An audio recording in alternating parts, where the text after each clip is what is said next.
Another day and another win for Barcelona. It's like we're back to the same routine and the same script we used to always say before last month, right? The same thing every single Barcelona review game video. Another day and another win for Barcelona. Another day and another game that they go ahead of us in the league table. Another day where we have to chase Barcelona. Now, ladies and gentlemen, there is a lot of problems going around the world right now. As you know, everyone's hooked to the news. I hope everyone is safe. I hope everyone is genuinely safe. Stay safe, ladies and gentlemen. But there is a problem as well here, which is Lamine Yamal. Ladies and gentlemen, I am seeing on my screens Lamine Yamal in his goddamn hat-trick. This brother has unlocked finishing, ladies and gentlemen. This brother is making dangerous runs. This brother, in a 73-minute game played that he played in, right, got a 9.7, almost 10 out of 10 rating in a football game that was played in 73 minutes. Ladies and gentlemen, this brother is going to be a big issue for us, because a first ever career hat-trick for a Lamine Yamal that we're going to talk about and analyze every single goal, right? But ladies and gentlemen, on top of that, you have Fermin Lopez with 2 assists and 9.0 rating. Ladies and gentlemen, Pedri is back and he is already playing with my goddamn mind, man. He's already going to put me in goddamn therapy, because this brother has bagged an assist, not only that, but a pre-assist as well, which we're going to talk about and analyze goal after goal. But ladies and gentlemen, before doing that, please subscribe to the goddamn channel. And you guys love to see me in pain, and you got that back. But anyways, let's talk about it. First goal, ladies and gentlemen, from Lamine Yamal. This brother with a Fermin pass scores bottom of the corner on the left side, buries it to the bottom of the corner. Now, ladies and gentlemen, keep in mind we are going after reports of Lamine Yamal having beef with Hansi Flick. That we're having reports coming out saying that Hansi Flick and Lamine Yamal are not on the same terms. We saw Lamine Yamal in the previous game being angry after being substituted in literally the 88th minute. Was he angry at Hansi Flick, or was he angry at his own performances the last 3 games of him not scoring a single goal? But god damn it, he in one game scored enough for the last 3 games that he did not score, for the love of God. Him not performing in big games is what they said. And ladies and gentlemen, against Villareal, not only did Barcelona perform by a 4-1 goal already, but this brother performed on a goddamn hat-trick. Beautiful first goal to put them ahead. Second goal, ladies and gentlemen, man. Lamine Yamal dribbled not 1 but 2 goddamn players so beautifully. And you meant to tell me that this brother lost dribbling after he became, what, 6 foot now, right? Last season he was like 5'10 or 5'11. This brother is 6 foot now. Everyone said this brother cannot dribble anymore. This brother dribbled 2 players so beautifully. From the right, goes to the left, top corner, top right. This brother buries it. A goddamn beautiful goal. One bottom left, and the second goal is top left, ladies and gentlemen. What is this brother trying to do? One of those football challenges, fam? Bottom left, top right, bottom left or bottom right or whatever in the middle. Is he trying to do call out penalties? Brother, I am genuinely tired of this brother. Considering he's 18 years old, he probably grew up watching these YouTubers, football YouTubers doing these challenges, and this brother is out here doing football challenges, but in professional level, ladies and gentlemen, against goddamn Villareal, and tomorrow is going to be against Real.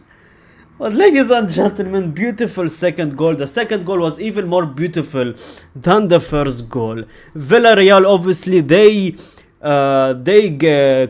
scored a goal as well by Pepe, I believe. But then, ladies and gentlemen, Lamine Yamal completes his first ever career hat-trick. Not only that, but him breaking 100 goal assist contribution. I believe it was what, 50 plus or 40 plus goals and 50 plus something assists, ladies and gentlemen, in 166 games. That, for an 18-year-old, is something that is just unheard of. The fact that this brother, ladies and gentlemen, compare him to Vinicius Jr., he has reached his second 30 plus goal assists at season at the age of 23. That's Vinicius Jr., while Lamine Yamal has hit 30 plus goal assist contribution across his first 2 full seasons at the age of 18 years old, ladies and gentlemen. And that is just insane to me, man. The third goal came from a beautiful Pedri pass. Let's talk about the Pedri pass before we talk about the Lamine goal. The Pedri pass broke down, genuine, honest to God, broke down like a defense of 8 goddamn people, 8 goddamn defenders, man. This brother took, I have to act it out. I can't, how can you not act it out? I have to do this every single Barcelona review game. This brother was just like this. You did not expect him to make a pass. The brother had the ball, right? He was like, boop! Broke down 8 goddamn defenders. 8 goddamn defenders. Lamine Yamal takes the ball, scores the goddamn goal, man. This brother is not only unlocking finishing, this brother is making even more run behind runs in his game right now as well, in my opinion. The brother is becoming more dangerous game in and game out. And it's just unbelievable in my opinion. Pedri Gonzalez I need to talk about, right? This brother, despite all his injuries, not only this season obviously, not only last season as well, but before that as well, where he was out the entire season, right?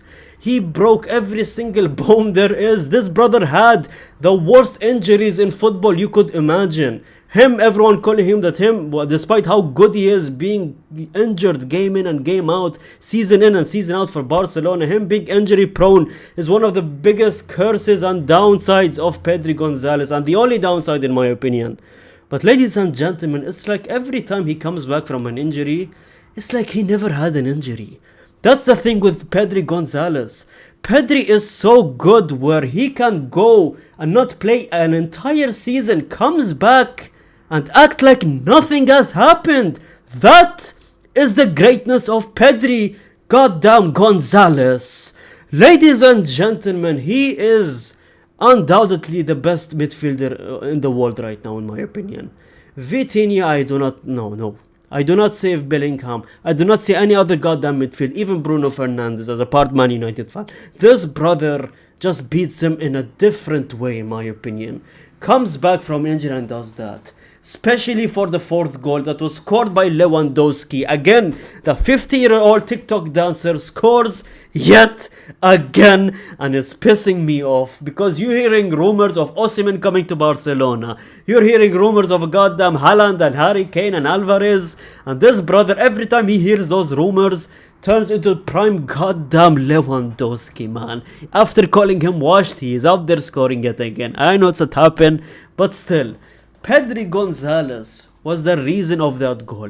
This brother yet again, I have to act it out. This brother yet again gave a beautiful pass where he broke down again the entire defense for Conde to run. Conde gives it to Lewa. Lewa scores the 4th goddamn goal, man. It's just unbelievable how this Barcelona team always manages to do a comeback after a slight downfall, man. The fact that, ladies and gentlemen, I believe Hansi Flick, this is the first time he played in a 4-3-3 formation, if I'm not mistaken. He usually plays on a 4-2-3-1 kind of type of formation. This game he tried the 4-3-3 formation. I hate Hansi Flick because this brother is always out here after a slight downfall. He always tweaks something. He always does that. He tweaks something, right? And he played a beautiful tactical game, in my opinion, because he did not play Cancelo. Despite him having an unbelievable performance last game, he did not play Cancelo, if you guys noticed. He played Balde, because Balde is better against teams like Villareal. Against teams that is more counter-attacking, high pressing, better on the, let's say, better on the pressure side, like a Villareal, you need a Balde, in my opinion. Against low block, you need someone that is like a Cancelo, attacking, shooting, can make difference for your team, right? And he played it absolutely amazing. That is what should have been done. Balde was the perfect move to play and start in this game against Villareal, in my opinion. This game he plays that, this game he plays that. He doesn't favor one, despite of performances of Cancelo being way better. He chose Balde, right? Conde, he has an assist. He played not a bad game, but that one miss, I did not forget Conde. In front of goal, he missed a goal so bad, where genuinely if I was inside of him, I would have scored that goal. Now you cannot miss those chances, especially as a right back. Especially as a right back that was compared to Hakimi and goddamn Prime Carvajal a year ago or two, right? Now Conde has fallen off so hard. Despite his assist, this brother still has so much to go, man. Fermin Lopez played good. Rafinha has been slightly silent this couple of games, but it is what it is. They won 4-1, so who goddamn cares? Now they're making me actually consider that they're going to do a goddamn comeback at this point. But anyways, ladies and gentlemen, that comeback against Atletico Madrid is not happening. Thanks so much for watching. Subscribe if you're new to the channel. Comment down, I will see every single comment. Like the video. What do you think of the game? And gracias, amigos.